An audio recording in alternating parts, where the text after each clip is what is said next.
Good morning, everyone, and welcome to Spirit Matters, your daily Bhakti Center podcast, where we talk about spiritual subject matters um, and we learn how to bring them into our daily lives and apply them practically. And we have our live studio audience here from all over the world. Kristen's here from the Philippines. Lileshwari is here from Brazil. Kimberly's here from the West Coast. Martha's here from Delray, Florida, and so many others. Welcome, welcome, everyone. I'm here with co-host extraordinaire, storyteller extraordinaire, Achyuta Gopi. Yes. And our tri-host is missing once again, but hopefully he'll be back stably next week. It was so nice to have him yesterday, and we spoke a lot on the glories of Guru. But today we're rounding up this topic we've been talking about, devotees versus non-devotees, etc. And I think you know where you want to start on this, right, Achyuta? Yeah. Firstly, how are you, Kishore? I'm good. I woke up in a weird I've been working out this week for the first time in a really long time. Like weights. I always do yoga, but I've been feeling a little too loosey goosey and like I need like strength. So I've been going to the gym, and for anyone that's ever lifted weights, like if you stop for a long time and then you start again, it's like you literally can't move your body the day after. So I've been waking up like can't straighten my arm. So waking up this week has been a struggle for sure. And I've been waking up a lot earlier, so I'm just like like my whole body. But it's been very humbling for sure. It's I've been reflecting on spiritual life. It's like, oh yeah, like if you stop something, if you don't have discipline and you stop something, when you restart it, it's going to get harder. And so I've been thinking about spiritual life in that way as well. But I'm great. Besides that, I'm great. Hmm. I agree. It's like getting back into the habit of doing all those and pushing through, especially when the mind tells you it's like we can't do this anymore. This is a bad idea. We can't keep going. And you have to get over the hurdle of the mind and be like, no, seriously, we got this. We used to do this all the time. We got this. The body hasn't changed that much. We've still got it. And picking that habit up again is sometimes getting over that hurdle of the mind is enough to make us be like, well, maybe next week. But just jumping in and really diving in, I applaud you for it because that is the hard. It's like one of the hardest parts. It's like establishing, getting that ball rolling again in anything, spiritually, materially, physically, emotionally, any of it. Mm, It is such an interesting situation. So yeah, it's very interesting. How are you, Achuta? I'm good. I'm Okay. good. I'm good. I'm good. Definitely good. I feel like the past few days, yesterday I had such intense brain fog. It literally felt like I was sick. Mm, I couldn't even I was trying to formulate the sentence, I need a haircut, and it kept coming out, I need a headache. And I was just like, am I having a stroke? Like what's happening? Hold my hands up, smile. Somebody like look at me, make sure I'm okay. It was like such and I've had those like brain fog moments before, but it was like such an intense full day of mm, brain fog, and anything that I did to make it better just seemed to make it worse. And finally I had to literally surrender and take a nap.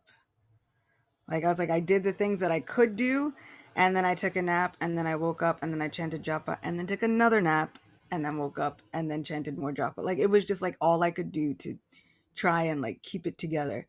But it was mm, actually for a person who thinks quite sharply, it can be frightening. Which when you think about people who go through mental deterioration, they said it's often quite frightening. Like what could be frightening about that? Like your mind's where your mind is.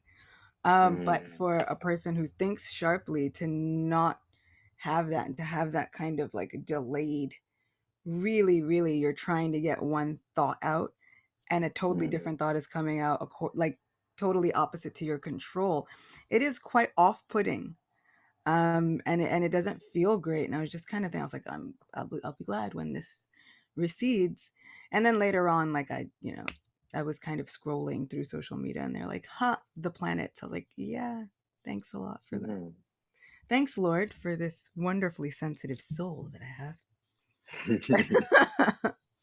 So yeah, for anybody who doesn't think that Ayurveda or astrology or any of it is real, Kishore and I can tell you it definitely is. And it's just at that point where you It's tell definitely yourself real. that ain't real. That's when it exerts its presence in your life that much stronger. It's very much real. So, yes, devotees versus non devotees. And we were kind of talking about this spiritually minded people versus non spiritually minded people. But what if there are other spiritually minded people, but they're just differently spiritually minded than you are? Like that's a big thing. And in a book called Harinam Chintamani, which is a conversation between a wonderful saint and Sri Chaitanya Mahaprabhu, they speak about the glories of chanting. Conversely, they also speak about offenses, things that make you antagonistic toward this japa meditation practice. One of them is to consider the names and forms of celestial devas to be equal to or independent of the name and form of the Supreme Person, Sri Krishna. Now, that was all very fancy. What does this even mean?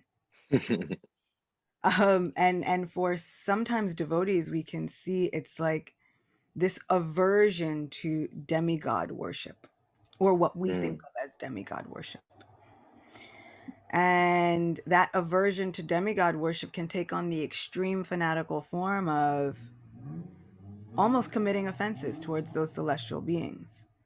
mm, And so we can see there are people, I adore Krishna, and then somebody mentions Lord Shiva, and they're like, oh, no, no, no, get it out of here. Like, go away mhm, from here. And as devotees, some of us may come from communities, families, places where people worshiped other people.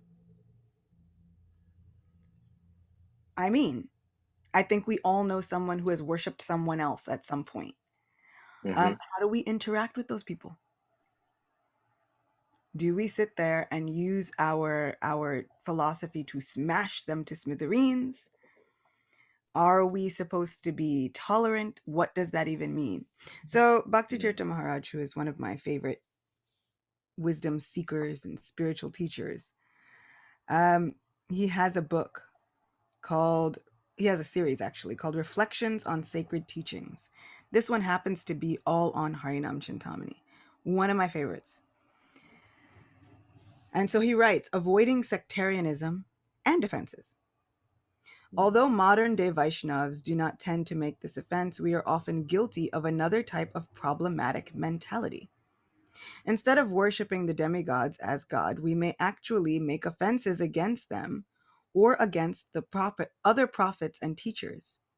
We should be mm, chaste to Srila Prabhupada according to his deliverance of this message, and we should remain focused on our own commitments. However, we must be extremely careful to avoid sectarianism and offenses. We do not have to accept the teachings of Jesus, Buddha, Muhammad, or other acharyas, but we must still carefully try to avoid offending them. Although a devotee should try to share with enthusiasm, act compassionately, and always try to learn, he or she should approach these activities with caution. This is the beauty and also the danger. We do not just accept differences or deny certain issues that require our scrutiny, but we should approach such issues according to the examples of the previous acharyas. They approached such issues with care, but in an emphatic manner. They wanted to elevate and convert in order to constantly amplify bhakti. When Lord Chaitanya preached to the Mohammedans and Mayavadis, he did not want to smash them. Rather, he wanted to help them understand a higher truth. This is the nature of our mission. So I feel like that's mm, super important. This idea of we don't want to go in with this idea of smashing everybody else's mm, converse philosophy, whatever it may be, even though the tendency might be there, even though we may feel provoked by the other person. I've had many a Christian tell me, oh, but this is just idol worship and all of these things. And I'm like, but what about the cross? mm, Y'all got crosses. And if this mm, is just a manifestation of a reminder of divinity, why is my deity not also a manifestation of the reminder of this same divinity? mm, And so we mm, don't have to smash each other, but we can raise it to the level of there are some similarities here. I can try and put this in language that you'll understand and language that will be pleasing to the hearts of us both. And then at the end of the day, we may have to agree to disagree and talk about the things that we do agree on. The fact that maybe mm, our one supreme bestie is just wonderful. mm, mm. Yeah. I think what I'm hearing is that it really all boils down to having just like mutual respect for each other Mm. and mutual respect for other people and other traditions, other cultures, other ways of seeing things. And I think you brought up this verse yesterday. I can't remember, maybe Doyal brought up this verse from Bhagavad Gita, but this idea of samadarshini of when someone is like on an advanced platform, right? Like when these sadhus, when these swamis are on an advanced platform, they're really seeing Krishna, they're seeing divinity in the heart of every single living being. They're seeing not only in the heart of every single living being, but in everything, right? Like they're seeing everything as a manifestation of divinity. And therefore they're not putting people above one another or etc. And so if we're on the mental platform, like if we're really in the mind, then I think Dayal mentioned this like a while ago, that one of the definitions or one of the translations of Maya is to measure, where we're like constantly measuring up. Well, my religion's better than your religion. My Mhm. God's better than your God. My race is better than your race. My gender is better than your gender, etc. And it's like the more and more that I'm in that, like the more and more I'm identifying with that mental faculty of my being, the more and more I'm gonna do that, And it's like the more, and it's kind of like a nice litmus test, actually. It's like, okay, if I find myself judging other people, religions, if I find myself putting things into hierarchies and this is better and lists and like, no, this is better, no, this is better, it's like, then I'm probably on the mental platform, like probably, and it's like if I'm finding myself able to not do that so much, or at least having an awareness that I am doing that, then I'm able to be like, oh, this is that, this is like my mental faculty and it's doing all this stuff, and it's like, okay, and now I'm over here, hopefully, right, on the level of the soul, and I'm able to at least see that, at least identify the problem,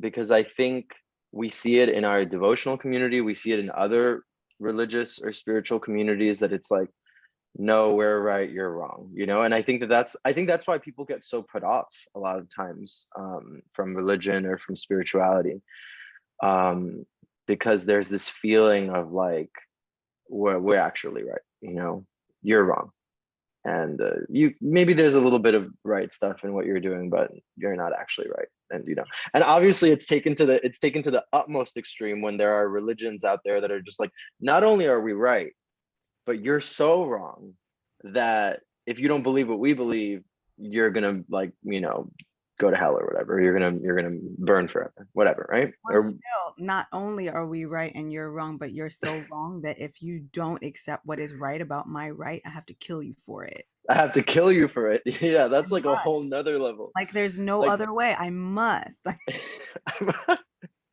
like the Crusades happened, like that was like a real thing. Yeah, And yeah, I must kill I you. must. Oh, Krishna. And it's so interesting to see how everything, I think that like sometimes there's this beautiful concept, or this beautiful part of our philosophy which we've talked about so much, that everything can be Krishnaized, right? Or everything can be bhaktified. The technical term is aropa siddha bhakti, where it's like everything material can be can be utilized and can be offered to Krishna, right? Even though it might not be like pure bhakti, it's like I can do this for Krishna. But I think a lot of the times we forget that everything can also be materialized. Mm-hmm. Everything can be materialized. Like just as much as I have the propensity to use everything in Krishna's service, I also have the propensity to use everything in Maya's service, and in, and it's like I think we forget like how quickly that spiral can happen, of just like all of a sudden now I must kill you. Right? Yeah. you know That is a beautiful point. And to that end, Srila Prabhupada would say, don't fool around with this chance. Don't miss this chance, because missing it by the width of a tip of a hair is almost the same as missing it by a mile. If you miss the point, you miss the point. Like, you think, oh, I just missed the point a little bit. And that little bit veers off so quickly. It is, like you said, it's insidious and fast. And then next thing you know, it's like there is no chill. It is 0 to 60. It is making those distinctions. And then I must kill you for them. And we don't even know how we got to the point where we became the thing that we disliked so much. Mm, And, because it's still June, I feel like everything goes back to Pride Month. But I feel like it teaches us so much about tolerance, mm, real true tolerance. mm, Where, you've got people and you're like, you know what? I don't really mind the LGBTQ community, but if they could just stop pushing it in my face, I'm like, you mean just being humans? If they could stop mm, that, yeah. If I didn't have to mm, see it, I'd be fine. And I'm like, they're just living their lives, actually. They're not trying to push anything in your face. They're just living the same way you're mm, living. It's like, I don't have a problem with two men getting married, but why do I have to see them kiss in public? And I'm like, mm, oh, then that should be your reaction when you see anybody. mm. And if that's not your Yeah, reaction this is when you see anybody, what is the deal? The deal is not with them, it's you. And so the yeah. same way, it's like, you know what? Like I'm so tolerant of other religions, but if they could just not ever, ever. I'm like, really? And instead, Bhaktivinoda Thakur brings up a wonderful thing. Let me see how my Krishna is being worshipped here. Mm, So when we go into any place of worship, we should try and find where is Krishna. mm, And your very own Braj Kishore has also said, like, this is the a defining factor in life. Where's Krishna?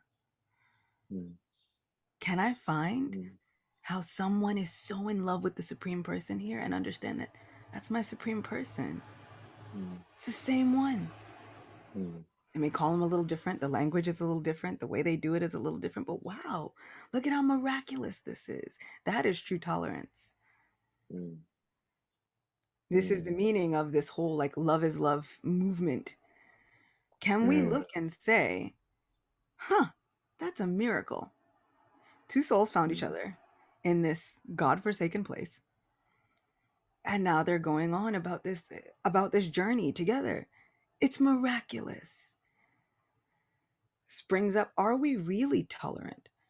Are we mm, really becoming humble like a blade of grass, tolerant like a tree? No matter what is going on, are we able to look and see either this soul is calling out for love or this soul has found a way of loving the Supreme Person?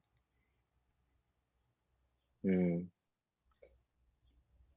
It's really interesting because I think that, you know, you brought up so many points. And I think that, hmm, let's see, where do I want to start with this? I think that like, yeah, when we're on that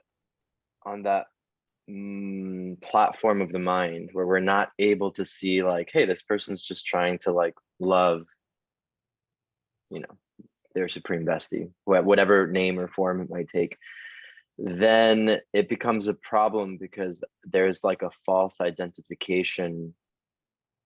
And this is where it gets really insidious. It's getting a little heady. It's like there's a false identification with the form of spirituality as opposed to like The substance. actual spirituality, the Yes. substance. Yeah, like as opposed to like my actual relationship with Krishna, because now I'm like, this is what it looks like to be spiritual, and therefore if you're not doing it, or if you're doing this in public, or if you're doing this identity or whatever, then it's wrong. But that is like that's something that applies to both like spirituality, and it applies to any type of identity, because I think that the thing that you were mentioning about pride, it's like, yeah, it's like, if you have a problem with two people, of the same sex, etc., like, it's really interesting, because one thing is like concept, and another thing is like the lived reality of it.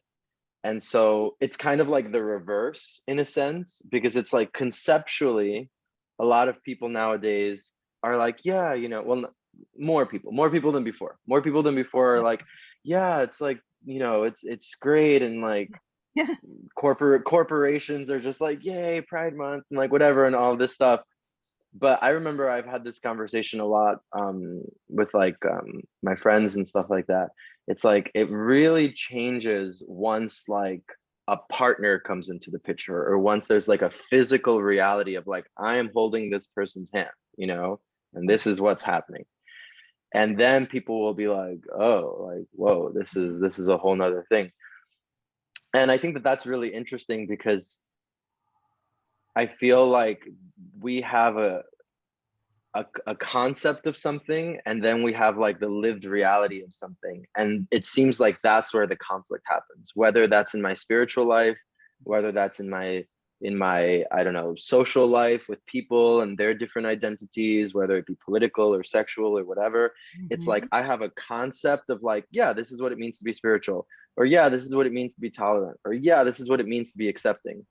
But then when actually the person of the different religion, or the person of the different gender or sexual orientation or whatever, like comes into my like actual foray, then it's like, oh, like, Yeah. am I actually walking the walk? Yeah. Like, am I actually practicing what I preach? And that's like the big kicker, because a lot of the times, and I think it's really an opportunity to be humbled, because a lot of the times you'll realize like, no, I'm not. You'll realize like, actually, like, there's some stuff that I have to deal with that is like confronting me in some sort of way, and that might be like, that's like a personal thing. That may be like past lives, or this, or like Mhm. childhood, or the way you grew up, or like whatever. But I think it's a very humbling experience to be like, actually, something in me is not like, there's some conflict, there's some rub, and like, let me try and figure that out, instead of like, I think that's better, being honest, right? Like Kimberly being honest, like, no, I overslept yesterday, like, it is what it Mhm. is, it's like, Yeah. that's better than being like, no, I'm tolerant, and I'm non-sectarian, and I'm all accepting, and everyone's cool, and like whatever, and that's what I'm saying. But then in my personal relationships, I'm like not acting like that in any way. Yeah. Yeah. And, one thing that I'll just end off with, because I know as time Oh keeps on, yeah. Oh my God. I was not looking at the time. there were several, you know, you get door to door Jehovah's Witnesses. They come to the door, and whenever they would come to the door, I was always like, oh no, because my mom is so my mom, and so they want to know if she's heard about Jesus, and she had, and then she's gonna tell them about Krishna. And there were some instances that people would get so angry hearing a different viewpoint. And then finally she would say, well, let's not get angry. Just pray for me then if I'm on a different path. And they would say, no, I won't even pray for you. And she's like, well, what is it that you're doing then, going door to door? If you think I need this conversion and I'm not able to take it to heart, then I need prayer. And I'm not asking you to donate or any, just pray for me. And they'd be like, no, I'm out of here. I'd never pray for you, going to hell for forever, all this stuff. And I'm like, well, if that person's going to hell, don't you think they need prayer? It doesn't take anything away from you to give them that prayer. But it's that unwillingness to even accept someone else. Mm, And that was always a marker for me. Can I even pray for this person then? If we can't see eye to eye, then that person needs prayer. Even mm, within Vaishnav communities, especially within Vaishnav communities, because we'll see it. We'll mm, see it. We are going to see people with different viewpoints and different mindsets and different levels of tolerance and acceptance, even within spiritually minded bhakti communities. And the solution is always prayer. mm. Yeah. Something is really ringing in my mind right now. Doyal mentioned that in a personal conversation with Radhanath Swami recently, he told him this, and it like really like hit hard for me. And the way that Doyal was presenting it to us, I can't remember. We were like in some meeting or something, and Doyal was telling us, and he was saying like, yeah, Maharaj like meets with so many people from all over the world, from so many different paths of life. He meets with millionaires and with, you know, the belt salesperson who may or may not be homeless on the street in front of the Bhakti Center, and It like looks people who questionable. are So if nobody's this, ever seen yeah, it, it looks kind of questionable. yeah, it looks questionable. And like people who are like dying and have like serious health issues, and people who are like having a baby, and like people who are new to spiritual path, and people who are, you know, devotees for years. It's like he's meeting with everyone all over the world. And I guess Doyal asked him a question. Radhanath Swami asked him a question of like, Maharaj, how, you know, how do you deal with these different situations? And Radhanath Swami said, I really just try to meditate on how how am I treating this person in a way that would be pleasing to Krishna? And that's for me, that's so powerful, because, you know, it's like if we're accepting that there's divinity inside each and every person's heart, if we're accepting that there's a spark of Krishna, of divinity in each and every person's heart, you know, and most religions kind of accept this, right? Like most spiritual paths kind of accept that, like whether we were made in God's image, or whether God made us, or whether whatever, right? Like whatever philosophical debate, there's some sort of divinity, some sort of something in each and every person's heart. Then that means that each and every person is worthy of being treated in a way that divinity or God or higher power would want us to treat them. And With I think that that's such basic a, respect, just with basic. respect, yeah, basic respect, and like love and compassion, you know, just like basic. And so it's really an interesting thing, because even in our bhakti communities, you do find that feeling of like, oh, you worship Shiva, bye, you know, or like, oh, Muhammad, we're not talking, you know. Yeah. And it's like, wow, like whether it's bhakti practitioners, or whether it's any practitioner out there, for all of you that are listening, it's like, I think really the real marker of spirituality is, can I see that there is a divine spark in the other person, and can I therefore treat them with that kindness and respect, you know, whatever path they might be on, whatever identity they might be, you know. And it's like, it's so interesting, because it seems so simple, but for some reason it gets really complicated, which I think that's a whole nother podcast as to why it gets complicated. Because and part of it is because it literally has nothing to do with anyone else and everything to do Mm, with us. hmm,